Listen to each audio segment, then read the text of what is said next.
When I wrote my dad's obituary, I didn't mention my mom and exposed her years of abuse and neglect.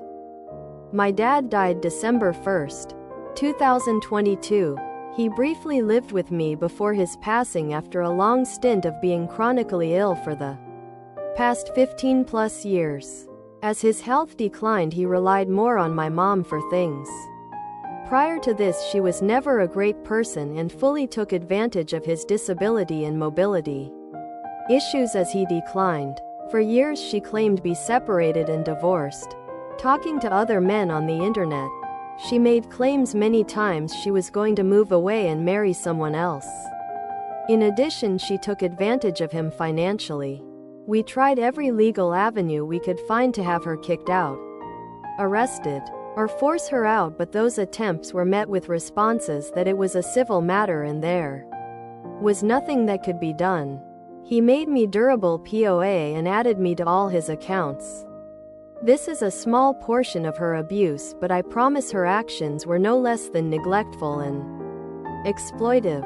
I tried for years to get my dad to move in with me, but he wasn't leaving the house he worked so hard to pay for. I brought him home on hospice the day after Thanksgiving and made sure his final days were the best they could be. After meeting with the funeral home to carry out his final wishes, I was told they required consent from my mother to allow me to cremate him.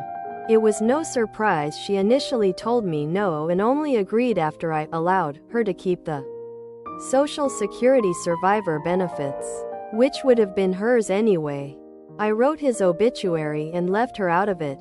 There was not a single word or mention he'd ever been married or had a spouse.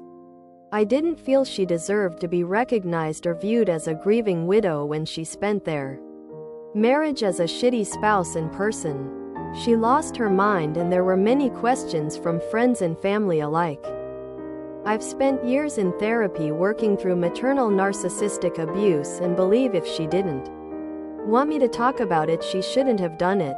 When people asked about it, I was honest about the years of abuse my father and I endured from her. I've completely ruined the public image and victim complex she spent years creating. I might be the villain and all in this scenario, but I'd do it again in a heartbeat. If you enjoyed this story, don't forget to subscribe for more.